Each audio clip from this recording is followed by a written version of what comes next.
kaum orientalis, kenapa kaum liberal, kenapa mereka para kaum-kaum kafir ketika itu melakukan perbuatan demikian. Dan kemudian dimasukkan ke dalam menjadi sebuah tradisi umat muslim hari ini. Agar umat muslim tahu beragama itu jangan alim-alim benar.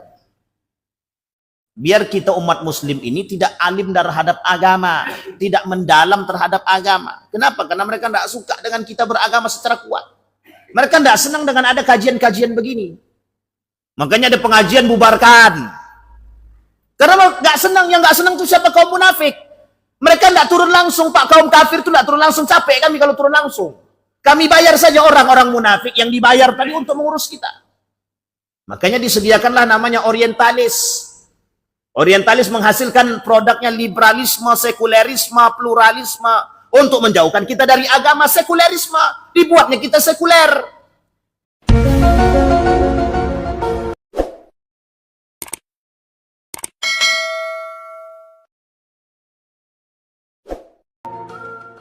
Assalamualaikum warahmatullahi wabarakatuh.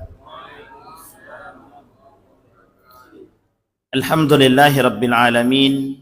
Alhamdulillahilladzi an'ama bi ni'matil iman wal islam bihima tatimmus salihat. Ashhadu an la ilaha illallah wahdahu la syarika lah wa ashhadu anna Muhammadan abduhu wa rasuluh la nabiyya ba'd. Allahumma salli wa sallim wa barik ala hadzal nabiyil karim. Allahumma salli ala Muhammad wa ala ali Muhammad fil alamin innaka Hamidum Majid. يا أيها الناس اتقوا ربكم الذي خلقكم من نفس واحدة وخلق منها زوجها وبث منهما رجالا كثيرا ونساء واتقوا الله الذي تساءلون به والأرحم إن الله كان عليكم رقيبا وقال الله تعالى يا أيها الذين آمنوا اتقوا الله وقولوا قولا سديدا يصلح لكم أعمالكم ويغفر لكم ذنوبكم وَمَن يُطِعِ اللَّهَ وَرَسُولَهُ فَقَدْ فَازَ فَوْزًا عَظِيمًا. Puji syukur kehadirat Allah atas limpahan rahmat dengan mengucapkan alhamdulillahirabbil alamin. Berselawat kepada Nabi dengan mengucapkan Allahumma salli ala Muhammad wa ala ali Muhammad fil alamin innaka Hamidum Majid. Bapak Ibu sekalian yang berbahagia, selalu kita bermunajat kepada Allah agar senantiasa Allah meridhai dan memberkahi setiap perbuatan kita. Allah jadikan kita orang-orang yang selalu bersyukur akan segala nikmat-Nya. Allah jadikan kita orang-orang yang istiqamah dalam beribadah, dalam ketaatan kepadanya. Allah anugerahkan anak-anak yang saleh dan salihah, rumah tangga yang sakinah, mawaddah warahmah, orang tua yang diberikan keluasan rezeki dan keberkahan serta keistiqamahan. Bagi orang tua kita yang telah mendahului kita, Allah tempatkan di tempat terbaik di sisinya, Allah sehatkan, Allah terima amal ibadahnya, Allah kumpulkan bersama orang-orang yang saleh dan salihah. Amin ya rabbal alamin.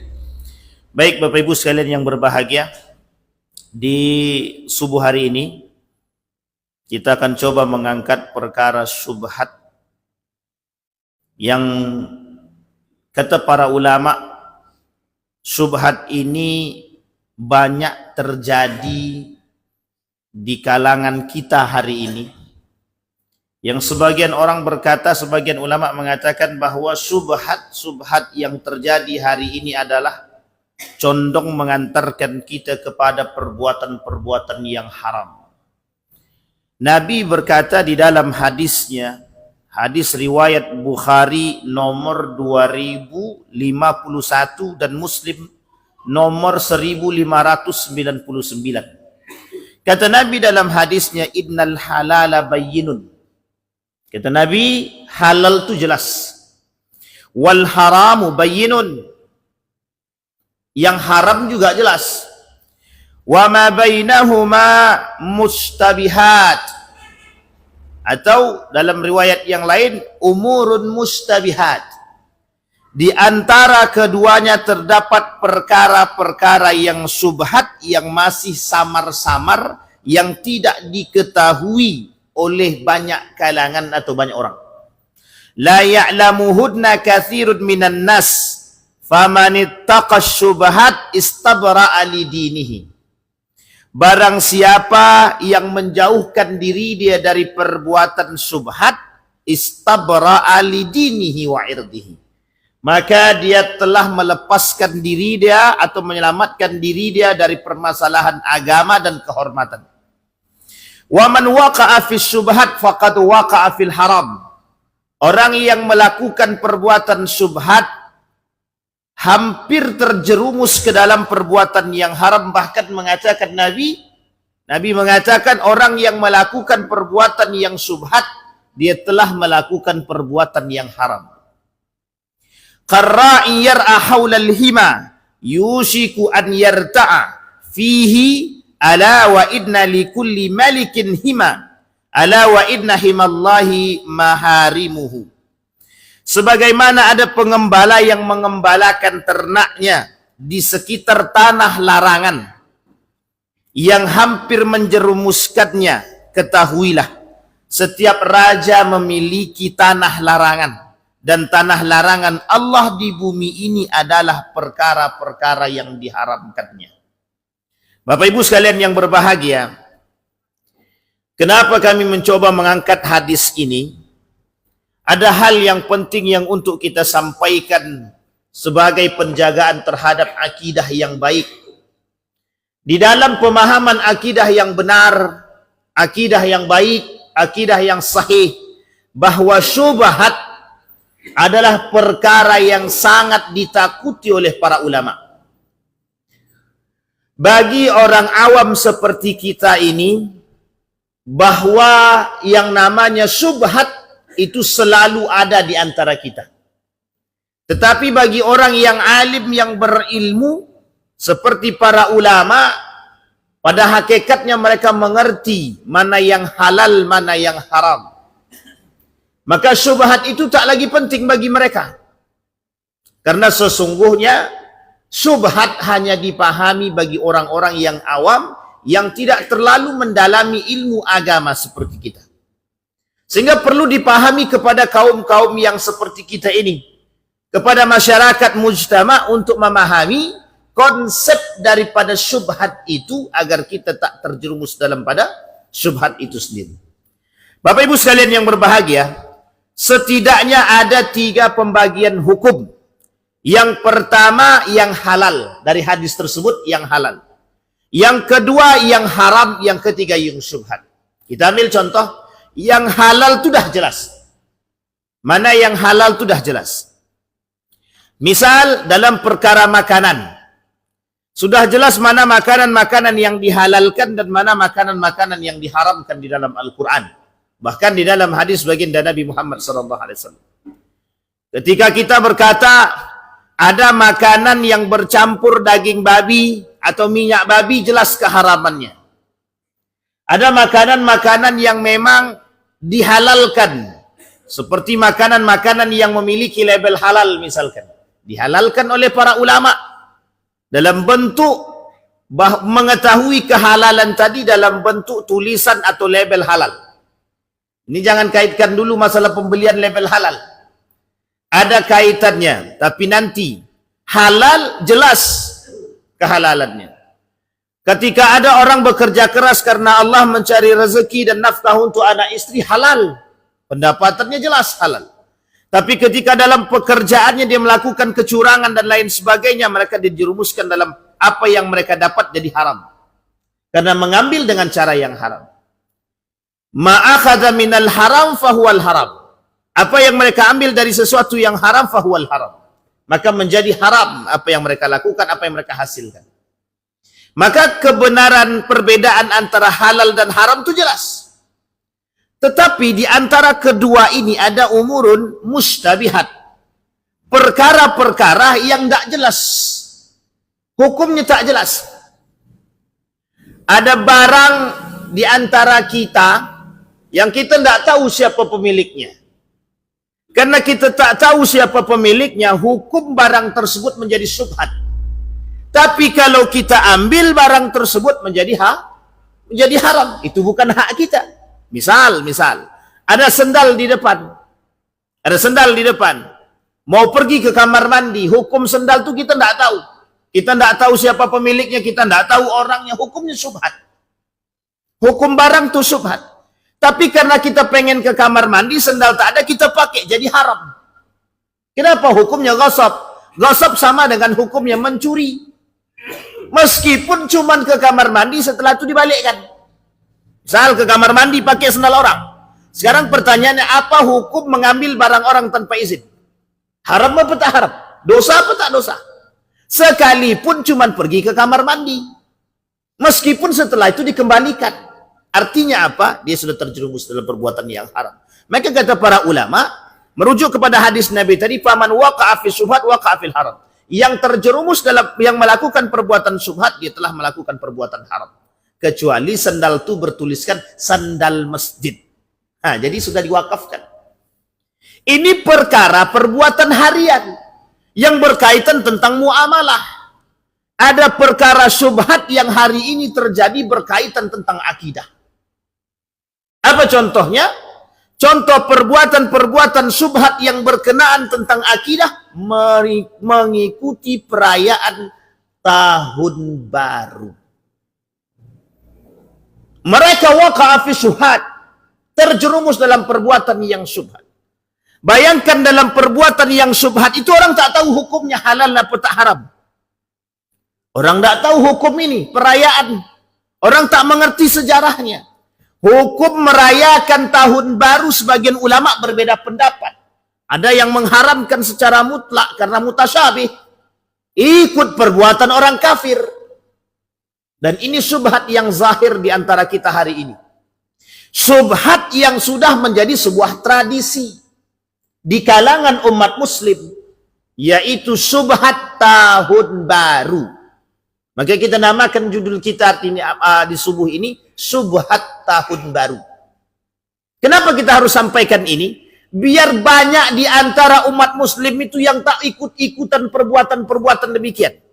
Orang yang pertama kali menetapkan tahun baru itu, Masehi itu Gregorian, tahun 1582, kemudian ditetapkan pada fase selanjutnya 1790. Siapa yang buat? Orang kafir. Pertama kali yang melakukan penetapan terhadap tahun Masehi dan dirayakan oleh mereka, diikuti oleh umat muslim. Mengapa? Agar umat muslim ini terjerumus dalam perbuatan yang syubhat. Secara unsur itu kita katakan tak ada masalah. Memang tak ada masalah.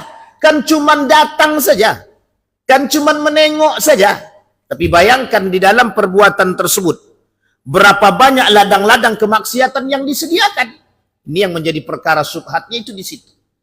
Kenapa? Diharamkan tak bisa, dihalalkan pun tak bisa. Tetapi kata para ulama, ketika satu perbuatan yang sudah menghadirkan kemaksiatan, banyak kemaksiatan, maka bisa saja dihakimi perbuatan tersebut tidak dibenarkan di dalam Islam. Bahkan ada syubhat-syubhat yang lain. Ada perbuatan atau menyembunyikan kekufuran di balik kambing hitam agama. Mereka jadikan agama sebagai tameng, tapi di belakang perbuatan mereka ada unsur perbuatan syubhat yang mengantar kepada perbuatan yang haram. Kita ambil contoh, tahun baru. Apa yang mereka lakukan di tahun baru? Ada orang yang membunyikan trompet, yang mengikuti perbuatan-perbuatan yang seharusnya tidak dimiliki umat muslim. Min husni islamil mar'i tarkuhu ma la ya'nihi. Sebaik-baiknya keislaman seseorang meninggalkan perbuatan yang tidak bermanfaat bagi umat muslim itu sendiri. Pertanyaannya, main trompet ada manfaatnya? Satu, dihukumi haram tak bisa, dihukumi halal juga tidak bisa. Apa hukum main trompet haram? Tak bisa. Apa hukum main trompet halal? Tidak bisa juga. Kenapa? Perbuatan tidak bermanfaat. Tapi sesuatu yang tidak bermanfaat, yang tidak disukai oleh Allah. Contoh yang paling sederhana lagi. Ada orang berkumpul, semua laki-laki kumpul di situ. Ngabisin waktu di warung kopi. Meninggalkan sholat, Anggaplah sholatnya sholat tapi terlambat. Itu hukumnya dah syubhat itu. Duduknya tak bisa diharamkan. Duduknya tak bisa juga dihalalkan. Tapi kalau sudah nabrak waktu sholat dan membuat dia lalai, hukum tadi jadi apa? Sampai di sini bisa dipahami Bapak Ibu ya. Dan ini terlalu banyak yang dilakukan oleh umat muslim hari ini, perbuatan yang sia-sia. Itu yang pertama. Permasalahan Trump. Mengapa kita dilarang? Menyerupai perbuatan kafir. Mereka merayakan hari raya mereka menggunakan trompet. Mereka menggunakan hari raya peringatan tahun baru menggunakan trompet. Itu yang kita ikuti dibuat oleh kaum-kaum kafir. Memang perkara hukumnya tak bisa diharamkan, memang perkara hukumnya juga tidak bisa dihalalkan. Sehingga terjerumus dalam perbuatan yang disebut dengan syubhat. Artinya apa? Ketika seseorang terjerumus dalam perbuatan syubhat tadi, bayangkan apa yang terjadi pada orang yang melakukan perbuatan syubhat tadi. Bisa saja mengantarkan diri dia kepada perbuatan yang haram. Kita ambil contoh. Datang kepada perayaan tahun baru halal apa haram? Tidak ada hukum di antara keduanya. Haram tidak bisa diharamkan, bahkan tidak bisa dihalalkan. Tapi lihat, bayangkan, ketika dia datang dengan pacarnya. Kira-kira mendatangkan dia kepada yang haram atau yang tidak? Dia pacaran saja sudah haram. Tambah keharaman yang lain, gandeng tangannya. Tambah keharaman yang lain, melirik sana sini. Baik. Sekarang kalau dia datang dengan tidak sama pacarnya, oke. Dia tak datang dengan pacarnya. Apakah terjerumus dalam haram? Belum tentu. Betul, belum tentu. Tapi sangat mungkin dia terjerumus dalam keharaman. Kenapa? Ketika dia datang melakukan perbuatan yang tidak bermanfaat, mohon maaf, ketika jalan di hadapan dia perempuan-perempuan yang berpakaian sempit, berkumpul bersama laki-laki dan perempuan bercampur, sekalipun dia tak datang dengan pacarnya, tapi dia berkumpul dengan para pelaku-pelaku maksiat. Artinya apa? Bisa menjerumuskan orang ke dalam perbuatan maksiat.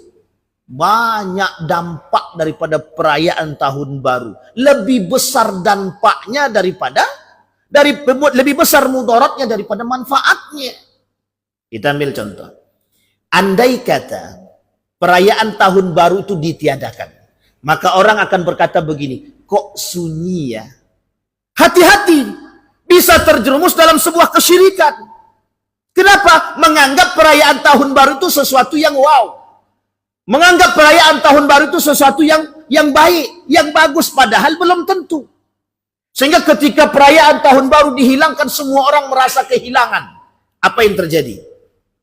Hampir saja kita terjerumus dalam perbuatan yang tidak disukai oleh Allah. Bisa saja terjerumus dalam perbuatan syirik. Mengapa? Menganggap hari itu spesial. Sampai di sini bisa dipahami Bapak Ibu. Bayangkan ketika perayaan tahun baru Islam, mau ada atau tak ada terserah, tak urusan. Tapi ketika perayaan tahun baru Masehi yang dilakukan oleh kaum kafir pada masanya, kita perbuat, kemudian kalau ditinggalkan serasa ada yang hilang dan kurang. Tidak ada yang spesial tahun ini, karena tidak ada tahun baru. Sama halnya dengan perayaan Hari Ibu, Hari Valentine Day, sama. Orang yang mengikuti perayaan Hari Ibu, Hari Valentine Days, mereka sedang terjerumus dalam perbuatan yang syubhat. Bahkan bisa condong mengantarkan mereka kepada perbuatan yang haram. Apa keharamannya? Jika mereka menganggap hari itu spesial, Hari Ibu, dan menganggap Hari Valentine Days adalah hari yang paling spesial bagi hari berkasih sayang, terjerumuslah mereka dalam kesyirikan. Sampai di sini bisa dipahami Bapak Ibu. Berat apa tak berat? Memang nampaknya sederhana, sangat sederhana. Tapi Bapak Ibu lihat, apa sejarah di balik itu? Bagaimana kaum kafir meramaikan Masehi itu dalam penetapannya dengan melakukan huru hara. Apa yang mereka lakukan di situ? Adanya minum-minuman keras, adanya bercampurnya laki-laki dan perempuan, kemaksiatan, perzinahan dan lain sebagainya. Itulah yang diikuti oleh umat muslim hari ini.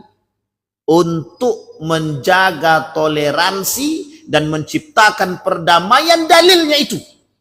Pada hakikatnya sedang menyediakan ladang kemaksiatan. Bisakah kita memberikan rambu-rambu? Misal pemerintah memberikan rambu-rambu. Di malam tahun baru kita melakukan perayaan pengajian. Tapi laki-laki duduknya sebelah kanan, perempuan duduk sebelah kiri. Datang pakai motor masing-masing. Setiap hotel tutup. Misal, tidak ada band. Ada yang mau datang? Ada yang mau datang? Tidak ada mercon meletus. Ada syubhat yang kedua yang terjadi. Perbuatan yang tidak bermanfaat yang dilakukan oleh umat muslim pada yang kedua, datang berbondong-bondong keluar dari rumah setelah salat Isya, mereka keluar dari rumah pergi berkumpul di tengah lapangan hanya untuk melihat sesuatu yang akan meletus. Setelah meletus mereka akan pulang ke rumah masing-masing sebagai tanda pergantian hari. Itulah kebodohan yang nyata. Kita menunggu, beginilah kepala awak ke atas tuh. Mau kita tunggu, sedikit lagi, sedikit lagi. Sedikit lagi. Coba dalam sedikit itu dia berzikir kepada Allah. Adakah manfaatnya? Coba dalam sedikit itu dia mengingat Allah. Andai kata dalam keadaan melihat, mohon maaf dia, dalam keadaan melihat mercun meletus, mati dia. Masuk surga apa neraka tuh? Coba bayangkan. Artinya apa? Tak salah ketika Nabi mengatakan dalam hadisnya itu, kelak di akhir zaman perkara syubhat itu yang paling banyak berada di antara umat muslim. Tapi tahukah Bapak Ibu sekalian yang berbahagia, siapa para pelaku syubhat tersebut? Itu para ulama, para pelaku syubhat tersebut bukanlah orang yang beriman, tapi mereka adalah orang-orang munafik. Itu disampaikan oleh para ulama. Ternyata yang banyak melakukan perbuatan-perbuatan syubhat adalah orang-orang yang munafik, yang mereka anggap perkara tersebut biasa dan sederhana, justru tidak mendatangkan mudarat bagi diri dia. Sekarang kita kembalikan. Kita lihat kaidahnya. Kaidah di akhir zaman itu, kata Nabi dalam hadisnya, akan terjadi perkara-perkara syubhat itu atau dosa-dosa besar itu yang dianggap biasa.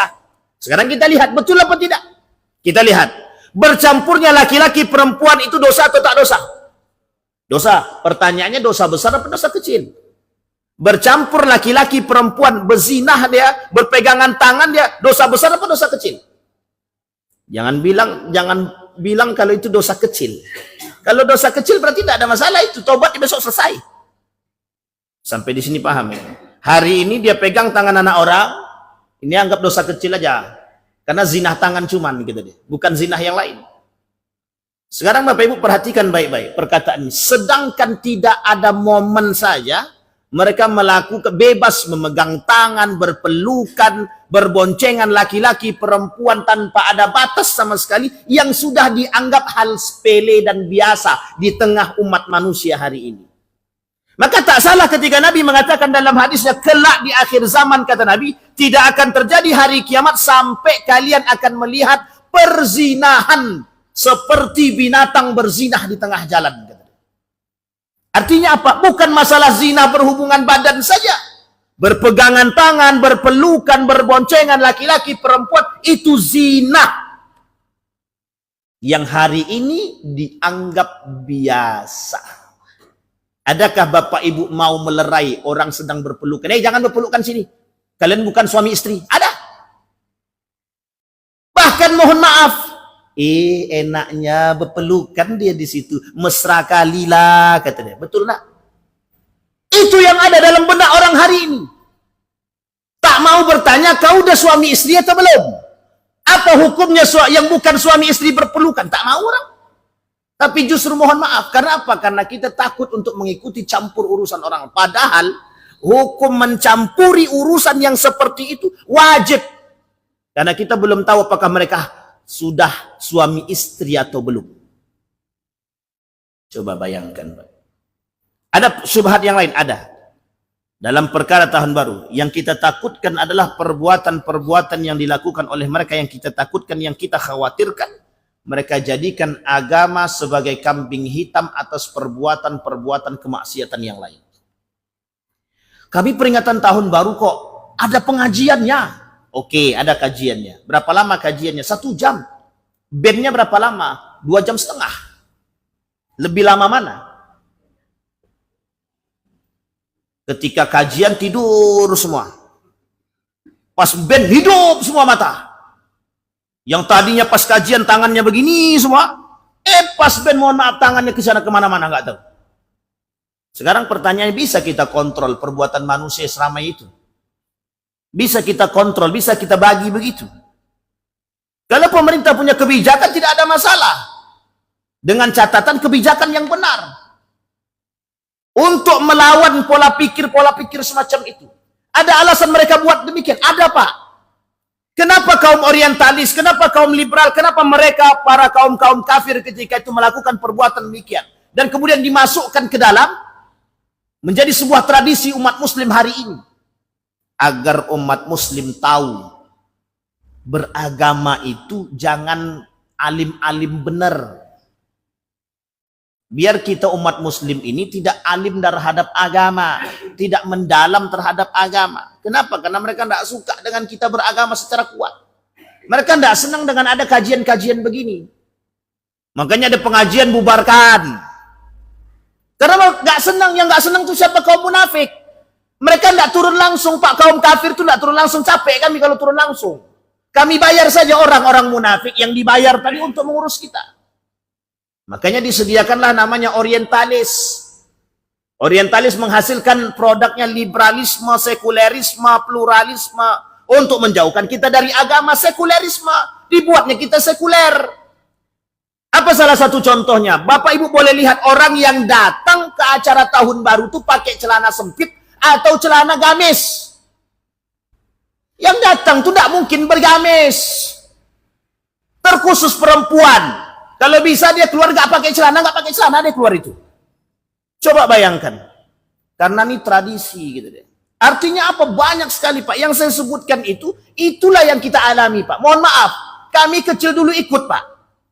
Karena kita nggak tahu hukumnya, nggak tahu apa perbuatannya, apa yang dilakukan. Kita datang ke situ dalam pikiran saya. Waktu itu mungkin lagi sehat otak nih. Kalau cuman kesini cuma nengok mercon aja, kenapa kita tak beli mercon sendiri? Kita hidupkan sendiri di rumah, selesai, jelas mercotnya.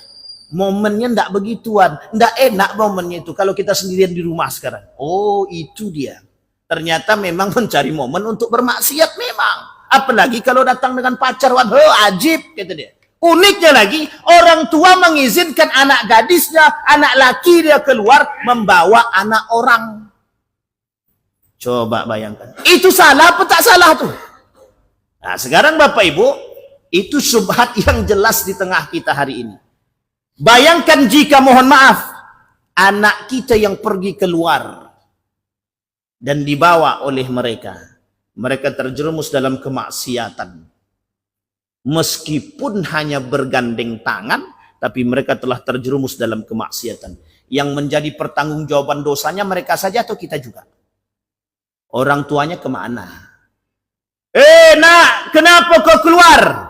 Cuman mau nengok bom meletus, Pak. Sama siapa kau keluar? Sama anak si Anu tuh kawan saya, Pak. Laki-laki atau perempuan? Laki-laki. Lantaklah, pergilah.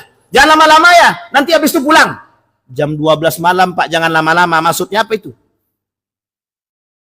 Keluar tengah malam, jam 12 malam. Syubhat lagi kan?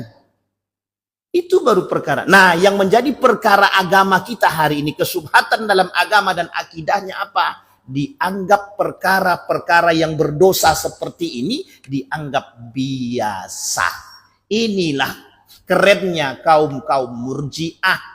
Nah, saya sampaikan Bapak Ibu, ada kelompok namanya murji'ah yang menganggap dosa itu, perhitungan dosa dikembalikan kepada hati manusia.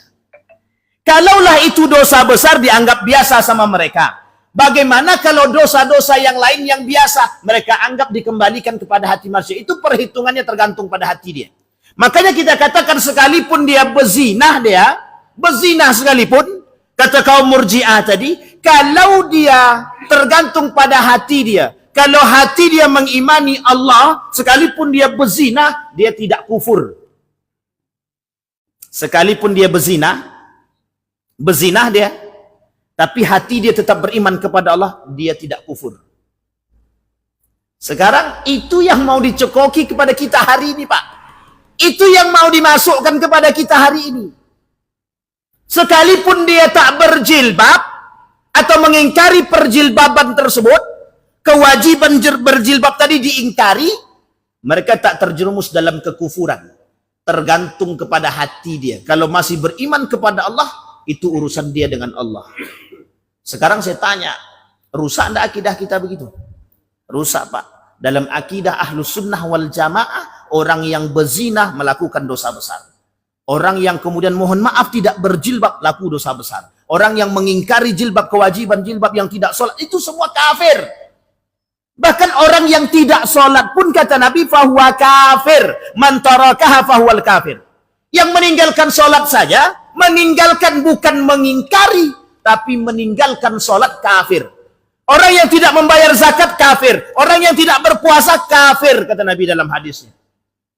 Datang kelompok-kelompok tertentu tadi. Inilah kemudian Bapak Ibu saya bilang, kelompok kafir berkolaborasi dengan orang muslim, jadi orang-orang muslim yang munafik, itu berkolaborasi. Untuk apa? Menjauhkan kita dari nilai-nilai agama. Kita ambil contoh, salah satunya adalah yang tadi kita sampaikan. Mengapa hari ini orang menganggap perbuatan-perbuatan yang tadinya dosa besar, dianggap hal-hal sepele dan biasa.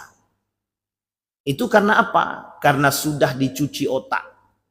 Tidak apa-apa dia nggak pakai jilbab. Itu kan urusan pribadi masing-masing. Sekarang Bapak Ibu lihat kalimat ini. Mesti sering Bapak Ibu dengar. Dia sholat tapi kelakuannya kayak setan. Mending dia kan tak sholat tapi baik akhlaknya. Sekarang saya tanya, mending mana? Mending yang sholat kelakuannya kayak setan, atau mending yang tidak sholat tapi akhlaknya baik? Mending yang mana, Pak? Jangan pilih salah satu gitu deh. Salah. Jangan cari pilihan yang lain. Nomor 2 apa nomor 1? Lebih baik akhlak tapi yang penting tak sholat? Sama halnya. Dia berjilbab tapi lisan dia mencaci memaki orang. Mending dia tak berjilbab tapi tak pernah mencaci maki orang. Mending yang mana? Tidak ada mending-mendingnya Bapak Ibu. Semuanya salah. Artinya apa? Dengan kalimat itu orang terbiasa dalam telinga mereka yang hari ini subhat itu yang kita dengar. Makanya mohon maaf Bapak Ibu. Ada orang ke masjid, urusan dia ke masjid dapat pahala di sisi Allah. Urusan lisan dia mencaci maki orang, dosa daripada lisan dia. Sama, orang yang berakhlak dinilai akhlaknya di hadapan Allah. Orang yang tak berjilbab berdosa di hadapan Allah. Tapi kita lihat unsur keduanya, mana yang paling mentiadakan ketaatan kepada Allah. Satu, kalau dia tidak berjilbab berarti dia tidak taat kepada Allah. Tapi sebaliknya, ada yang mencaci dan memaki orang sekalipun dia sholat, dia juga sudah menentang Tuhan, menentang Allah dalam ketaatan dia. Artinya apa? Kedua-duanya tetap berdosa.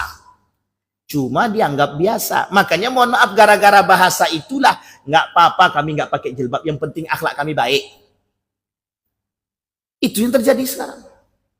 Buat apa nak sholat? Sementara akhlakku belum baik-baik banget. Artinya mau sampai kapan dia sholat? Aku belum sanggup berjilbab Ustadz. Hatiku masih kotor, sampai kapan hatimu bersih? Betul apa salah tuh kalimat itu?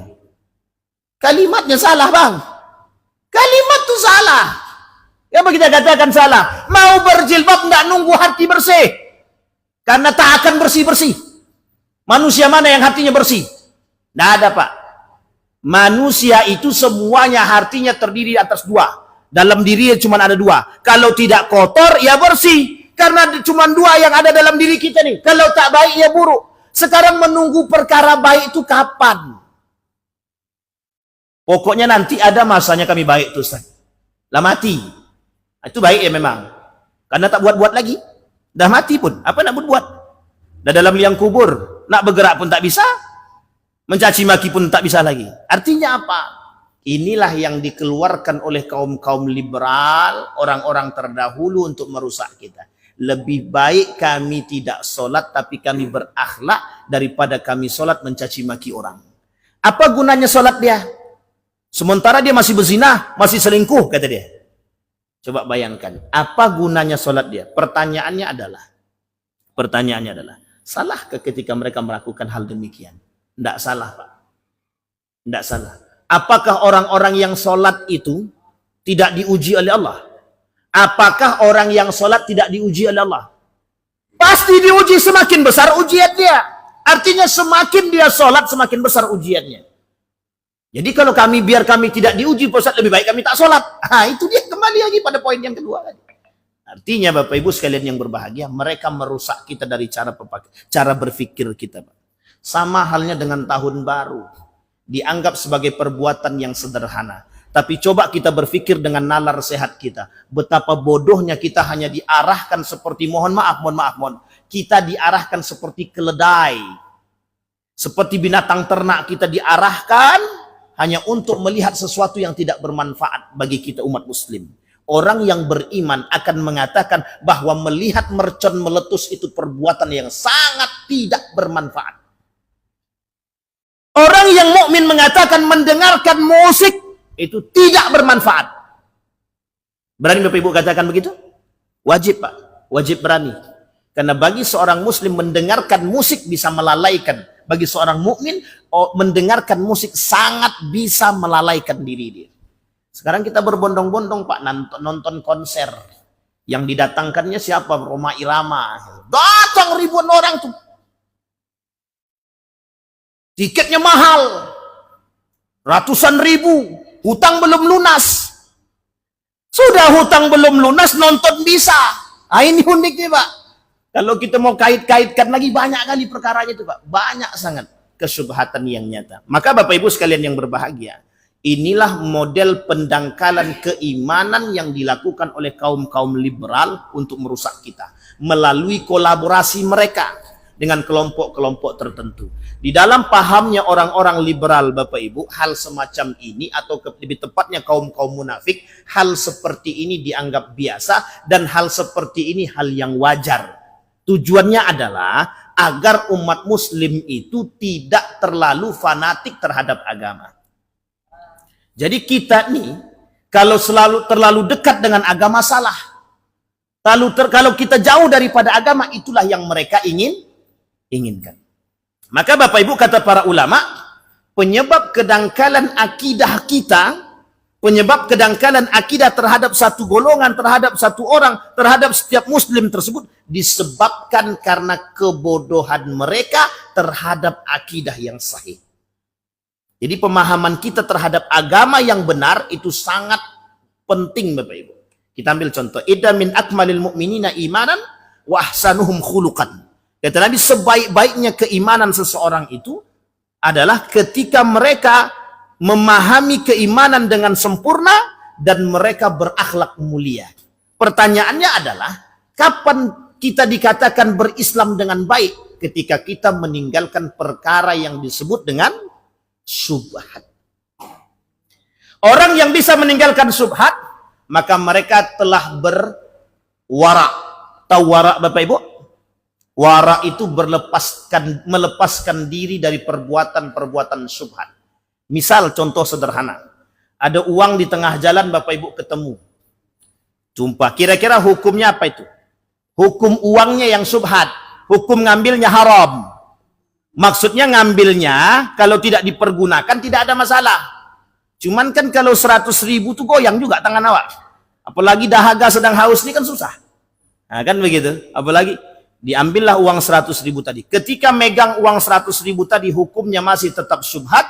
Ketika Bapak Ibu belanjakan barulah dia berubah menjadi haram. Sekarang ketika Bapak Ibu mengambil tadi dan kemudian bertahan diri untuk tidak menggunakannya dan memberikannya kepada masjid misalkan atau masukkan ke kotak infak, sebenarnya jangan kotak infak dulu. Tahan 1 tahun. Siapa tahu datang orang untuk mencari barangnya. Apalagi 100.000 banyak yang cari Bu. Kalau 1.000 saya kira tidak ada yang cari. Mau pergi-pergilah gitu deh. Apalagi kalau 100.000 tidak insyaallah. Nah artinya apa? Ketika tangan kita ini bertahan untuk tidak memanfaatkan itu, itulah yang disebut dengan wara. Wara itu sedang melepaskan diri dia, bertahan pada konsistensi dia, bertahan pada keimanan dia untuk tidak menggunakan haknya orang lain, untuk tidak mengambil manfaat dari hak orang lain, atau untuk tidak melakukan perbuatan-perbuatan yang haram yang semestinya tidak dia lakukan daripada haknya dia. Namanya wara.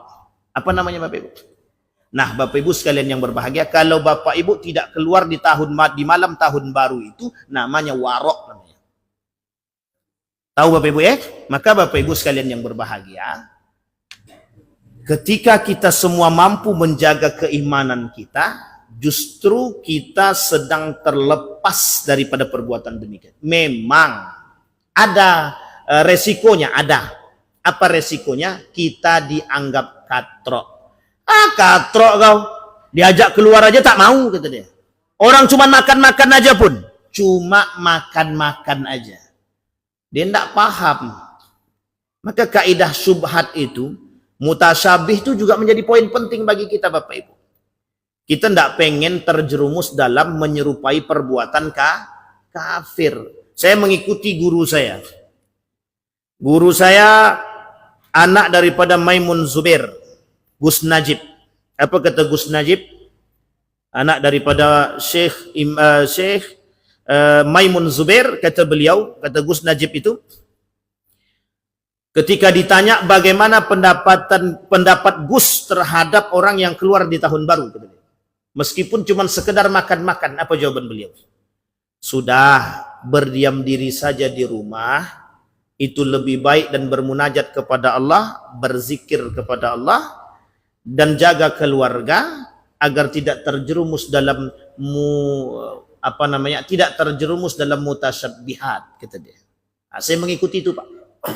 Dan saya lebih condong mengatakan kepada kita semua, lebih baik kita menahan diri kita daripada perbuatan yang syubhat ketimbang kita terjerumus dalam perbuatan yang syubhat, yang oleh para ulama dikatakan orang yang terjerumus dalam pada syubhat, mereka akan terjerumus dalam perbuatan yang haram. Nabi juga kata, wa man waqa'a fis syubhat faqad waqa'a fil haram. Orang yang terjerumus dalam perbuatan syubhat, dia akan terjerumus dalam perbuatan yang haram. Itu syubhat-syubhat yang saya sampaikan Bapak Ibu. Syubhatnya tentang kerusakan akidah, tentang muamalahnya, ada semua di situ. Bahkan mohon maaf Bapak Ibu, kemampuan kita untuk melarang anak kita keluar dari rumah pun kadang-kadang kita tidak kuat Pak. Nak, jangan keluar ya nak. Sebentar cuman mak. Janganlah keluar lagi nak. Kata guru kami, kata guru mama, itu tak baik kalau keluar. Itu kan kata guru mama. Kata guru kami tidak mak. Tidak ada masalah kok. Nah, inilah yang terjadi Pak. Maka berat bagi kita Bapak Ibu. Yang paling bisa mengambil kebijakan ini adalah pemerintah. Kalau pemerintah tidak melakukan perayaan tahun baru, insya Allah aman. Yang menjadi masalah itu, jika pemerintah yang mengadakan dan mohon maaf yang diundangnya, itu tadilah saya bilang. Sehingga diundang-undanglah tuh artis-artis ternama. Siapa yang tak datang? Diundang Ustadz Dasat Latif, kata dia. Saya yakin tuh tidak ada yang tidak keluar tuh. Kata Ustadz Ridwan tidak usah keluar. Tapi yang datang Ustadz Dasat Latif, kata dia.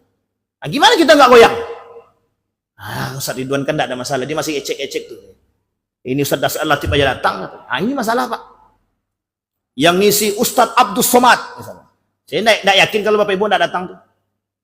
Kecuali yang benar-benar itu. Artinya apa Bapak Ibu sekalian yang berbahagia? Menjaga diri itu berat Bapak Ibu. Makanya saya katakan di beberapa tempat, syubhat yang terjadi di akhir tahun itu sangat banyak sekali. Namanya syubhat musiman. Apa namanya Bapak Ibu? Syubhat musiman. Baik. Di dalam perkara hukum dalam hadis yang tadi kita bacakan disebut ada 3. Satu halal, satu haram, satu lagi syubhat. Ketiga-tiganya itu 2 diantaranya jelas. Baik yang haram, baik yang halal. Itu jelas. Tetapi yang tidak jelas kata para ulama adalah yang syubhat, yang condong mengajak mereka kepada yang keharaman. Perkara syubhat, ada yang tahu, ada yang tidak diketahui. Ada yang tahu, ada yang tidak diketahui. Yang kita tahu selama ini cuma hal-hal yang nampak saja. Makanya kenapa tahun baru itu dianggap hal yang biasa? Karena mereka tidak tahu kalau itu syubhat. Sekarang kalau kita sudah kasih tahu, sudah tahu. Harusnya kalau kita sudah tahu, kita tinggalkan. Orang awam dalam menghadapi perselisihan para ulama. Para orang awam seperti kita ini lebih baik menjaga agama kita dan harga diri kita ketimbang kita mengikuti dia. Oleh para ulama mengatakan berdiam diri tidak keluar di tahun baru, itu lebih baik ketimbang kita terjerumus dalam kesalahan. Atau bahasa lainnya adalah perdebatan para alim terhadap perkara syubhat ini, ketika orang awam bagaimana sikapnya? Sikapnya orang awam terhadap sesuatu yang syubhat, melepaskan diri dia dari perbuatan yang dianggap syubhat. Kenapa kok begitu, Ustaz? Karena ada para ulama yang membenarkan, ada para ulama yang membolehkan melakukan syubhat hanya orang-orang yang berilmu. Masalahnya, ilmu kita samakah dengan Dr. Mawardi Muhammad Saleh? Setingkatkah ilmu agama kita dengan beliau? Setingkat ilmu kita dengan UAS? Setingkat ilmu kita dengan Ustadz Adi Hidayat? Tak setingkat, Pak. Setingkat ilmu kita dengan Buya Yahya. Sekarang kita tinggal mencari saja. Mana di antara mereka, di antara para ulama ini, yang bisa kita jadikan acuan dalam kehidupan kita sebagai panduan. Artinya apa? Kita hanya mengikuti kebaikan di antara mereka. Semuanya baik, kita ikuti. Kenapa? Karena kita tidak bisa, karena kita tidak memiliki ilmu yang cukup untuk mengatakan kami terjerumus dalam syubhat tapi kami aman. Itu tidak cukup, Pak. Termasuk kita semua. Sehingga para ulama mengatakan bagaimana sikap orang awam terhadap permasalahan syubhat, mereka istabra'a dinihi lidinihi wa irdihi. Lebih baik mereka meninggalkan syubhat agar aman agama mereka dan aman kehormatan mereka. Apa faidah besar daripada meninggalkan syubhat? Orang yang berani meninggalkan syubhat, mereka akan terjaga agama dia. Orang yang sama halnya dengan orang yang bisa menjaga hawa nafsu dia. Kita ambil contoh. Ketika seorang ingin berzina, kira-kira kalau dia berzina dosa enggak? Dosa. Ketika dia menahan diri untuk tidak berzina, berpahala apa tidak? Berpahala. Itu yang dimaksud oleh para ulama dalam hadis yang tadi kita bacakan. Orang yang menahan diri dia untuk tidak melakukan perbuatan syubhat, dia telah mendapatkan pahala dari Allah dan dia sudah menjaga agama dia. Uniknya, kata para ulama, kata Ibnu Qayyim Al-Jauziyah, orang yang bertahan pada diri dia dalam perbuatan-perbuatan yang syubhat, Allah jaga keistiqamahan dia. Sehingga mohon maaf Bapak Ibu, ketika ada perkara syubhat-syubhat yang lain, dia tak akan melakukan lagi. Contoh, hari ibu. Dia tak akan lakukan hari ibu. Karena bagi orang beriman, hari ibu itu setiap hari. Valentine Days, berbagi kasih sayang. Karena bagi orang beriman, setiap hari, hari kasih sayang. Hari guru, setiap bagi orang beriman itu semuanya hari guru. Sampai di sini bisa dipahami, Bapak Ibu. Sampai-sampai mohon maaf Bapak Ibu ya, hari buruh itu bukan guru ya, hari buruh saja. Itu yang membuat hari buruh itu adalah Yahudi. Demonstrasi besar mereka lakukan pada tanggal 1 Mei itu Bapak Ibu. Dan itu ada sejarahnya dalam sejarah. Nah, saya lupa pula nama bukunya itu apa. Nah, kapan waktu kalau jelas kita sampaikan, kalau saya ingat. Kalau tak ingat ya sudahlah, berarti saya lupa. Kan begitu. Bayangkan Pak, dari tangan mereka. Artinya apa? Semua itu buatan Yahudi Pak. Semua itu buatan orang-orang kafir yang tak suka dengan Islam. Cara menjauhkan kita daripada Islam itu tadi. Semenjak runtuhnya Daulah Utsmaniyah, Turki Utsmani, semenjak itu pula lah kaum-kaum itu, mohon maaf, orang-orang kafir yang tidak suka dengan Islam melakukan berbagai macam cara. Kalau mereka larang azan, jelas Pak. Misal azan di masjid, apa kata mereka? Jangan azan, kira-kira jelas tidak menentangnya. Jelas apa tidak? Jelas. Itu memicu permusuhan. Sekarang muncul kebijakan. Boleh azan, tapi jangan keras-keras. Sampai di sini paham maksud saya Bapak Ibu? Boleh kok azan, tapi jangan pakai mic luar. Kira-kira mereka langsung melarang apa tidak? Melarang secara perlahan. Sampai di sini paham? Inilah cara mereka Bapak Ibu. Jangan kalian berzina. Itu nampak kali, mohon maaf. Berzinahlah kalian, kata dia kan. Berzinahlah kalian. Itu kan nampak perintahnya. Mesti ditentang oleh umat muslim. Sekarang kita tanya, pakai kondom aja lah, kata dia. Sampai di sini paham maksud saya Bapak Ibu? Oh itu masih vulgar Ustaz. Betul, pegangan tangan aja lah. Kan dosanya nggak besar-besar amat. Betul apa salah? Sekarang saya tanya Bapak Ibu. Begitu enggak keadaan kita? Iya, begitulah cara mereka memerangi kita Bapak Ibu. Karena kalau dilarang langsung itu enggak bisa. Karena pasti umat muslim menentang. Caranya adalah dibuatlah umat muslim itu lalai dengan agama mereka sendiri. Sehingga mohon maaf kebencian kita nanti terhadap agama kita sendiri itulah yang diinginkan oleh mereka. Maka kata-kata seorang orientalis itu, jangan padamkan api agama mereka, tapi redupkan sedikit demi sedikit. Dia mati sendiri. Kalau dipadamkan langsung, terbakar tangan kita. Maka redupkan sedikit demi sedikit. Sehingga dia cukup mati sendiri. Gitu. Paham maksudnya Bapak Ibu? Caranya adalah menjauhkan kita dari nilai-nilai agama. Bagaimana caranya? Dibuatlah perbuatan-perbuatan yang tidak bermanfaat dalam agama kita. Sehingga kita mengikuti, dan mohon maaf uniknya lagi, ada orang-orang yang dengan perbuatan-perbuatan tersebut, dengan kegiatan-kegiatan tersebut cukup antusias sehingga mohon maaf lupa dengan norma-norma yang berlaku. Itulah kegiatan mereka Bapak Ibu. Mereka cuma mengeluarkan program, kita yang melakukan. Artinya apa? Redupnya di tengah umat muslim. Apa kata Nabi? La yabqal Islam illa ismu. Betul apa salah tuh? Tak salah Pak. Islam kelak tidak tersisa kecuali tinggal nama. Orangnya banyak, muslim semua. Hanya saja munafik semuanya. Kenapa munafik? Mereka tak suka dengan nilai agama, mereka tak suka. Kita ambil contoh, apa contohnya yang tidak suka dengan nilai agama? Kalau ada umat muslim yang tak suka dengan nilai agama, itu sama dia munafik namanya. Ada umat muslim yang melarang anaknya pakai kerudung, namanya munafik. Sampai di sini paham? Maka kata para ulama, salah satu di antara 5 penyebab pendangkalan akidah yang terjadi di kalangan umat muslim adalah kefasikan. Apa kefasikan itu Bapak Ibu? Fasik itu begini. Tahu dia sholat itu wajib, tapi dia tak sholat. Sampai di sini paham? Nak, kau tak sholat? Enggak mak, nanti aja. Ujung-ujung memang tak sholat. Itu fasik namanya. Nak, kau tak sholat? Jawaban anaknya, nak mak, tidak ada dalil kewajiban sholat. Itu dah munafik namanya. Yang terjadi sekarang di tengah kita nih, salah satunya penyebab kedangkalan akidah di tengah umat muslim hari ini disebabkan karena kefasikan. Kenapa? Karena mereka menganggap biasa dosa-dosa yang mereka lakukan. Kita ambil contoh seperti yang tadi. Kenapa banyak umat muslim tidak sholat?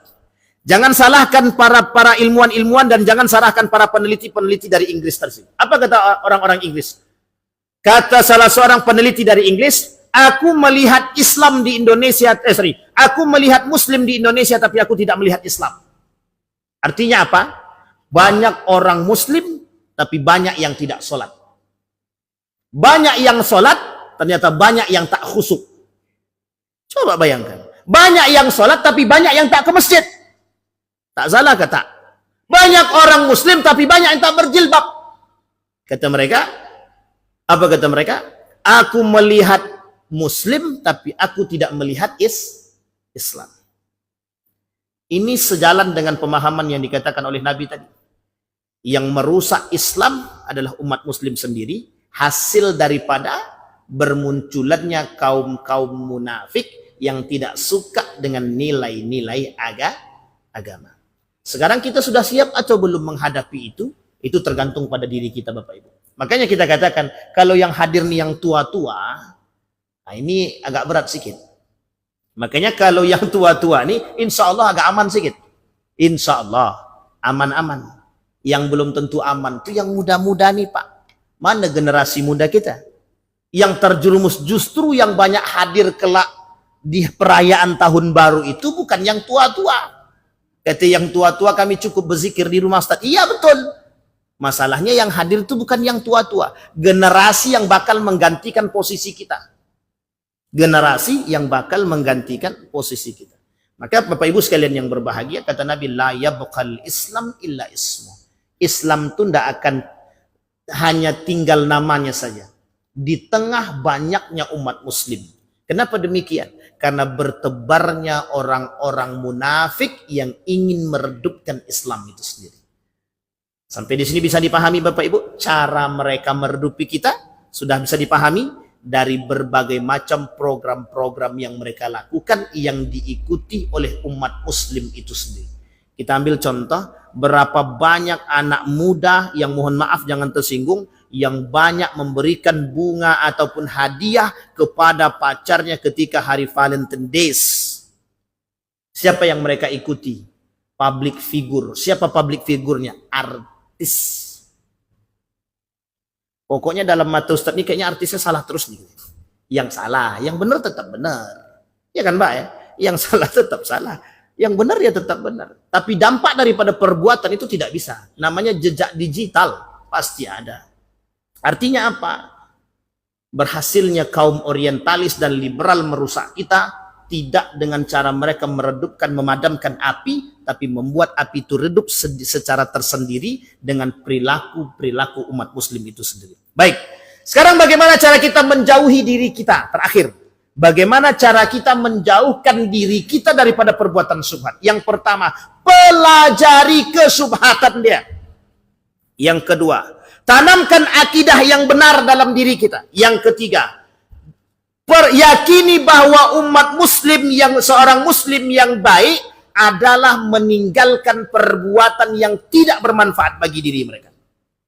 Yang ketiga, pahami bahwa setiap perbuatan syubhat itu adalah mengantarkan kita kepada yang haram. Dan yang terakhir,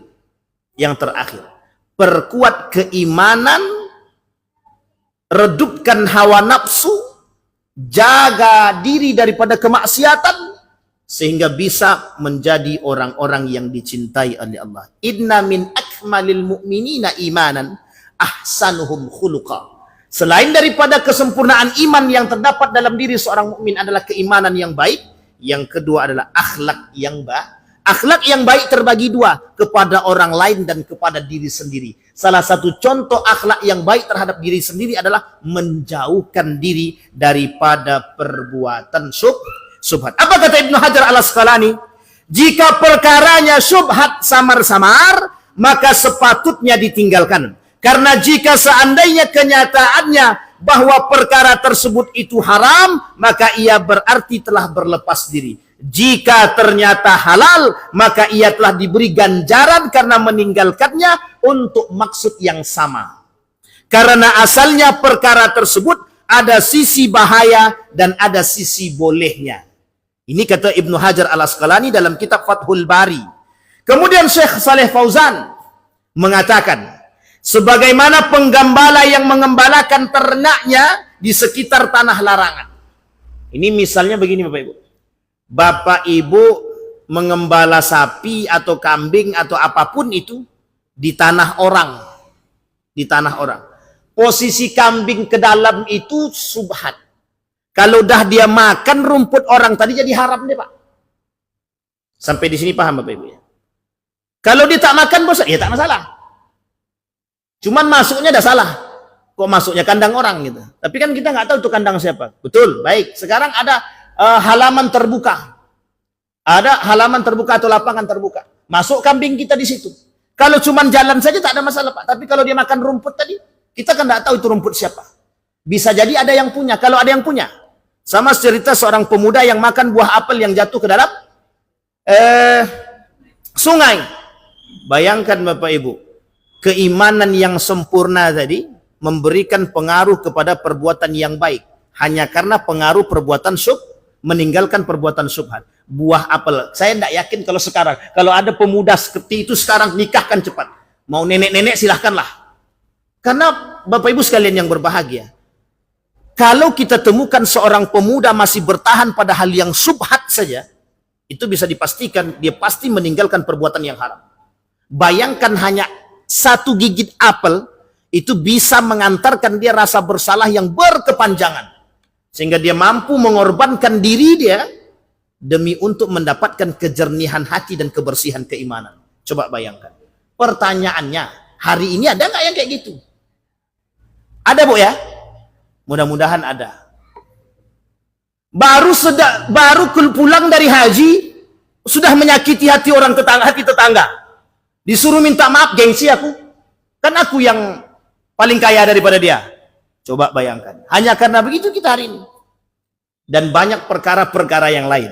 Nah, kata Syekh Shalih Fauzan, sebagaimana pengembala yang mengembalakan ternaknya di sekitar tanah larangan, hampir menjerumuskan dia kepada yang haram. Maka demikian pula manusia. Ia tidak mampu mengendalikan dirinya dari terjerumus kepada keharaman jika hal itu masih syubhat yang hukumnya samar-samar dan tidak jelas. Pemisalan yang Nabi buat, yang Nabi sampaikan dalam hadis ini adalah permisalan yang begitu jelas dan mudah dicerna. Hadis ini menunjukkan wajibnya bagi kita menjauhi perbuatan-perbuatan yang syubhat. Akhir Bapak Ibu, kita tidak tahu apa yang ada di balik program perayaan tahun baru oleh kaum kafir. Kita tidak jelas Bapak Ibu. Kita tidak mengerti. Kita tidak paham manfaatnya apa. Dan kita tidak mengerti bagaimana mudaratnya secara besar. Artinya apa? Ketidaktahuan kita lebih baik membuat diri kita lebih bertahan atau mencari aman. Apa maksudnya? Tinggalkanlah. Maka Bapak Ibu sampaikan kepada anak-anak, nak, jangan ada yang ikut-ikutan perayaan tahun baru. Cukup di rumah saja. Kalau mau keluar cari makan, balik ke rumah balik. Bawa makanan tu bungkus, makan di rumah. Tak seru mak, kita buat seru nanti. Gimana caranya? Pandai-pandailah. Itu tergantung keluarga orang tua lagi membuat itu seru. Kalau nak seru-seru juga, main game lah. Game apa? Game Islami. Tebak-tebakan. Ada yang mau begitu? Buatlah. Kalau tidak, takutnya kita terjerumus dalam perbuatan yang salah.